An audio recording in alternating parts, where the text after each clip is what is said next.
So today is essentially a bad day.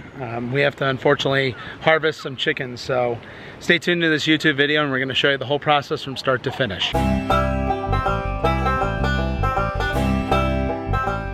Alright, so quick disclaimer about this video. I really want you to understand that you might see some things that would disturb some folks. So by all means, if this is disturbing you or you find this to be too violent or anything like that, by all accounts, close the video. So not every day is a very fancy day on the homestead. Fortunately, this is one of those days that just has to happen. When we bought our chickens, we ended up getting our chickens as something called straight run. And when you get a chicken straight run, there's a possibility that the roosters might also be in there, of course, with the hens. Now, most of the time we raise the hens, we raise the kids have already started grabbing roosters. It's a very loud and obnoxious day. But unfortunately, the roosters and the hens both come, and so the roosters have to unfortunately be taken care of because we can't have all these roosters going around stressing everybody out and causing all this drama on the homestead. So we are going to harvest the animals, but the most part is that we're going to honor their way of providing for our homestead, and we make broths and soups and all of these wonderful things with the entire bird as much as we could possibly use on the homestead. But this is one of those issues that we have to deal with. So this is one of our chickens right here. This is one of the roosters. He is a Swedish flower, and the specific giveaway of what we know now, of course, he's got a nice big comb, he's got his little wattles there, but the biggest thing is that when you flip him around here, if you wouldn't mind flipping him around, and let's show his tail feathers. So, do you see these right here? So these are known as saddle feathers. These are the saddle feathers, and then they always get this really nice plumage right here. And that's how you can always tell that it's a rooster or not. Plus, the dead giveaway is when they start cockle-doodle-doing. Something that not a lot of people can do. This is the connection between us and our food. This is it right here, but we honor him. That's the important thing, is that we honor him by making sure that we use all of his parts and that we say prayers and everything. It's not very happy to do something like this. People do cones, people do traffic cones or metal cones or whatever. We're simple. We're gonna use a bag, an old feed bag, that we just simply cut out one of the corners of it. And I'll show you right here. So we just simply cut out one of the corners, and then the rooster's head goes through that, and then we use that we pull through. And then what we do is we cut the jugular and make sure that the chicken stops moving. Once the chicken stops moving, we transport it, and then we start taking care of the rest of the processing. We'll show you the dunking, plucking, all that kind of stuff. Which I never do. Father, thank you for this bird. I'm so sorry. Thank you so much for this bird. By the way, for the record, I officially cannot stand doing this. I know that it's an unnecessary part of homesteading, but I really still don't like it. What I do is I take a ridiculously sharp knife, and with that ridiculously sharp knife, I will cut the jugular vein, the one that runs, sorry, I've got a little bit of blood on my hands, but I will cut the jugular vein right as it goes up the side of the neck, and I make a very deep and short cut around the feathers. I pull all the feathers back and expose it in order to make sure that the animal does not consciously feel anything. Now, of course, the purpose is to try to keep the bird calm by being upside down.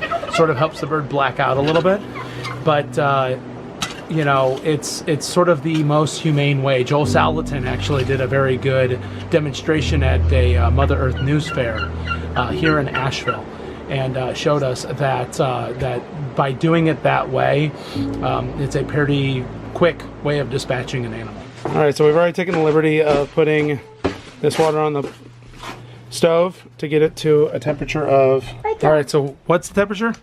145 to 150 has been a little bit easier. All right, yeah, 120 was what Joel Salatin said, but it looks like 145 he had a is plucker.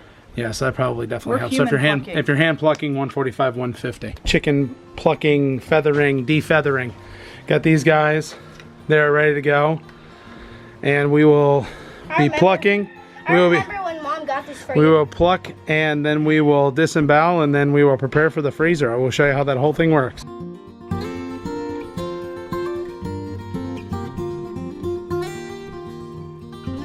Okay, so we'll submerge up to there. Leave it for about, I do like a 2 second, 3 second count, and then I pull out. Because you don't want the bird to actually cook. You do not want it to actually cook. So you submerge for a second and let it kind of drip dry, resubmerge and count to another 3-4 second count, and make sure that I'm also getting these feathers right here too. All right, Ari, you're gonna grab His feet are so soft. you're gonna grab the feathers at the base, like right by the skin. See his bones. Daddy can do the wing feathers, they're harder. If you wanna just start, yeah, clumps, and then grab one of these bags. Nope, these. And you're gonna put all the feathers in there. Nope, grab one. And then here's one for you, buddy.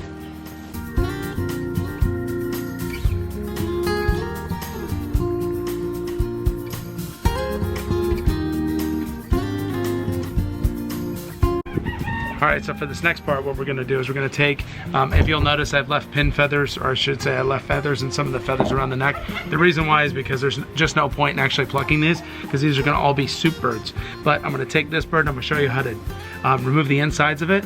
In order to get it processed, take the feet, because these feet are really great, and we're gonna take the feet and actually use those as well in all of our stocks and soups and all that kind of good stuff. So, but yeah, we'll show you how this all works. All right, so a little rigor mortis is set in on this bird. So unfortunately, you might see a foot fly from time to time, but you need a ridiculously sharp knife. I'm using actually one of my filleting knives because it's also thin. First thing you want to do is figure out where the back side of the bird is. It's right here on the bird, okay? So that's where the first cut is going to be. So what I'll do is I'll take my knife, barely cut the skin surface, and that's why I really like to use this fillet knife, because I know that it cuts very true. But I'm going to simply pierce and cut right there above their hip bones, and then I will turn my knife over and go the opposite way, being very careful not to get myself. The important thing is with this is that you do not get the intestines of the bird if you can avoid it, okay?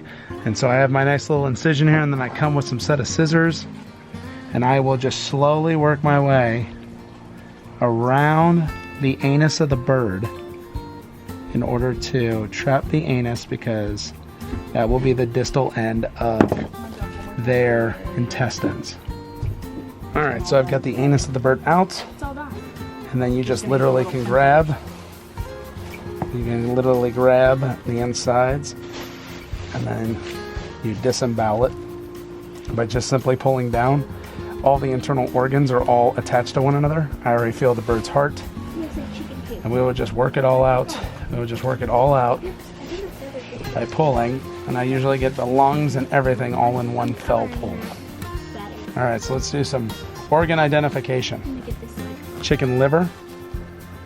I'm sorry, that's chicken liver. Kidney. So there's the 2 kidneys.